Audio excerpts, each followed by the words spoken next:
Do you believe that only your soul lives in this body, or is there someone else who is sitting quietly in the dark corners inside you? Imagine if their number is not 1 or 2 but 5 to 10, then how will you be able to identify them? Which voice is yours? And which voice came from you? When those souls start claiming their rights on your body, when every breath, every heartbeat will become theirs, then will you be able to fight against them, or slowly your body will become their home and you will be just a guest who can be thrown out anytime? Thunder roaring in the sky. Vikram lived in a small village Malawadi. Vikram was 22 years old. He had completed his BA from Pune and had come to his village during the holidays. A calm and responsible boy who used to help in the village temple and help his father in the fields. His mother Saraswati Tai was a great devotee of worship and storytelling. Father Ganpat Rai Sawant was an honest farmer of old times. Vikram's closest friend was Aniket, who studied with him. Since childhood, he was involved in every festival, fair and fun. That evening, light drops of rain were falling. The faint fragrance of the soil of the fields was floating in the air.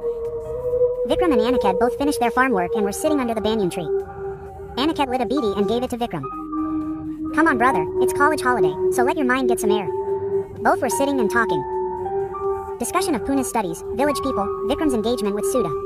Then suddenly Vikram became silent. His eyes went to the highest branch of the tree. Aniket looked at him. "Why are you not speaking?" Vikram said calmly, "Can't you see? Is someone sitting above?" Aniket looked up. There was nothing. The tree was just shaking with the wind and the darkness was getting a little dense. "Let's go inside, the rain is about to get heavy." But Vikram just stared and said, "You go, I will come in a little while." Aniket went from there. Vikram was now sitting alone. He closed his eyes and then suddenly he started feeling something in his body. It felt as if someone had put a hand on his head. His lips started speaking on their own. Sanskrit words which he had never learned. His breathing became fast and then a strong gust of wind from the top of that tree came straight on Vikram's body. From the very next day, Vikram's behavior became strange. Sometimes he would talk to himself, sometimes laugh in a woman's voice, and sometimes abuse in a trembling voice like an old man. Often during the day his eyes would turn away and he would keep staring at the wall silently for hours. His mother was the first to notice this change. Then Aniket also felt this difference. One day in the afternoon on the farm he heard Vikram saying to himself, "My name is Visanti.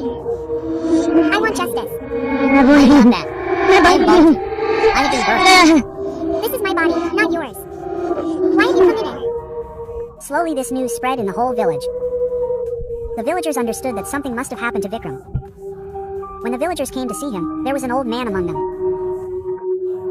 He told that the banyan tree where Vikram and Sham were sitting was a place of hanging in the olden times. The souls of those who died there still roam around. They believe that those souls had some old relationship with each other. Some were wronged. Someone killed someone, someone was a witness, and someone was sacrificed. Often in the afternoon when the sun was right above the head, Vikram behaved most abnormally. It was as if those souls were most intense in the light. Fear spread in the village. Children started running away after seeing Vikram, and when he was seen walking alone on the streets, people would close the doors of their houses. Now the question was, what did these souls want? And would they ever leave Vikram? On the night of Amavasya, Vikram made some strange demands. Sometimes he would start shouting loudly at midnight, "I want the sacrifice of a black chicken," and sometimes he would look at someone and say, "Give me the blood of a cat." He would ask for food stained with blood and sometimes a plate of burnt rice. Many times his mother saw him acting as if he was chewing raw meat or trying to eat mud when he was alone. Ganpat Rao and Saraswati got very scared seeing this and started worrying about Vikram. It was as if those spirits got a new power on the night of Amavasya. That night Vikram completely changed. His body would tremble, his muscles would stiffen, and his voices would start echoing simultaneously. It was as if many people were speaking from inside him at the same time.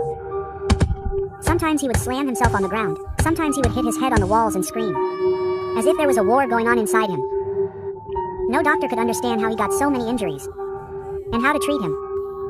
The family and Aniket decided to tie him up every Amavasya and hang lemon and chili on the door. Because if he is left open on Amavasya, he can kill someone else too. Now when Vikram's condition had gone out of control, Aniket and Ganpat Rao together started looking for a tantric Baba. Ganpat Rao's friend told him about Vaman Joshi Baba, who lived in the neighboring village and had been doing sadhana of such matters for many years. Aniket and Ganpat Rao told Baba about Vikram's condition and especially the story of the Amavasya night. Baba came home and first saw Vikram from a distance, then recited some mantras and put his hand on his forehead. Immediately Vikram's eyes rolled back and he started laughing loudly.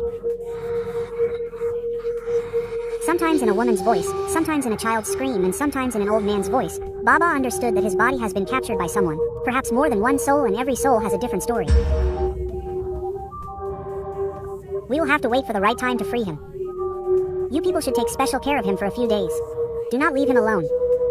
Do not let him come in contact with any stranger, and keep reciting Hanuman Chalisa every day in the house. After knowing the story of all the souls at the appropriate time, I will be able to do the process of their liberation. Till then, taking care of Vikram will be the biggest challenge. Saying this, Baba left from there. For the next few days, Vikram's family took care of him. They stopped him from going out. They gave him whatever he asked for. Baba found the Muhurta of Ashtama and reached Vikram's house a day before that. He saw Vikram's condition and then formed a circle around Vikram and recited some mantras and looked into Vikram's eyes. Vikram's body started trembling and his facial expression started changing. In a moment he became a woman. The next moment he became a child and then a man. Who are you? Tell me your name and the reason for your death one by one. Now the spirits started appearing one by one. I am Basanti. I was burned by my husband for dowry. His spirit was demanding justice. My name is Balaji. An innocent 12-year-old boy who was pushed into a well by his relatives. He was demanding his last rites. I am Rajan. I was declared a rapist by the villagers and pushed into a well. His spirit was still angry and said that he had been insulted. I am Mira. A woman who was newly married and committed suicide. But her soul was not ready to accept that she was dead. It wanted to take revenge on her in-laws. Radu was a drunkard who had committed many crimes and now wanted to atone for it with Vikram's body. Why did you all choose Vikram?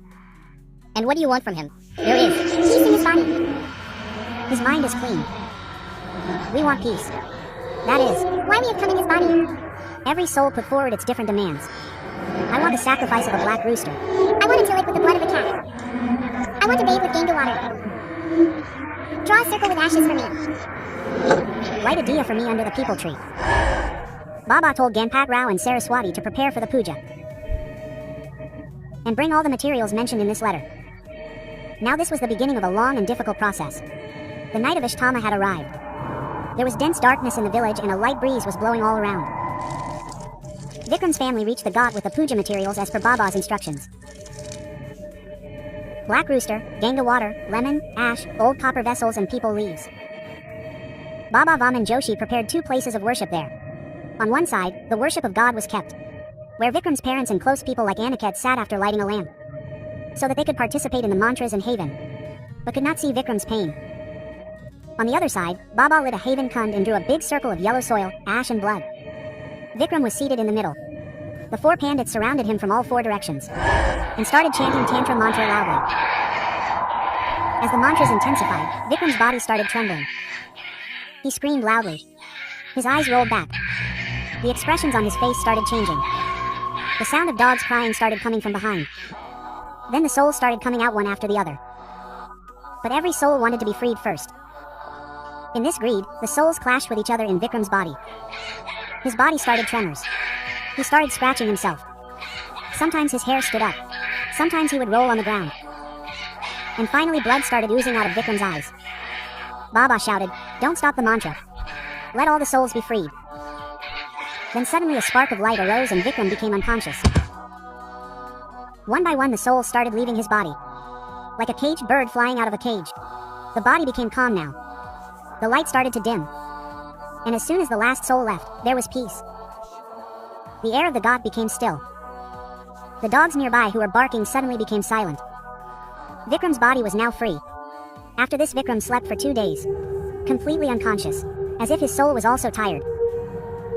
His mother would sit crying at his bedside every moment and would ask only one thing. Will I get my Vikram back? Will my Vikram be fine?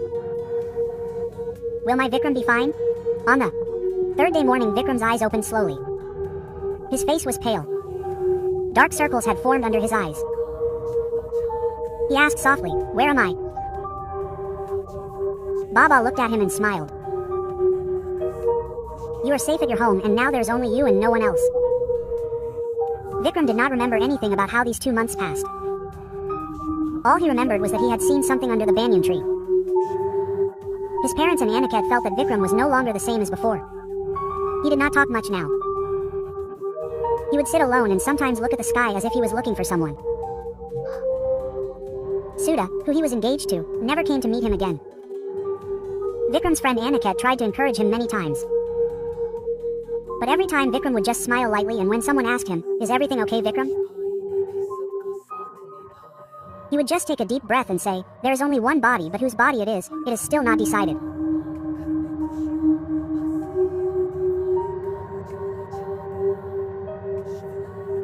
Oh,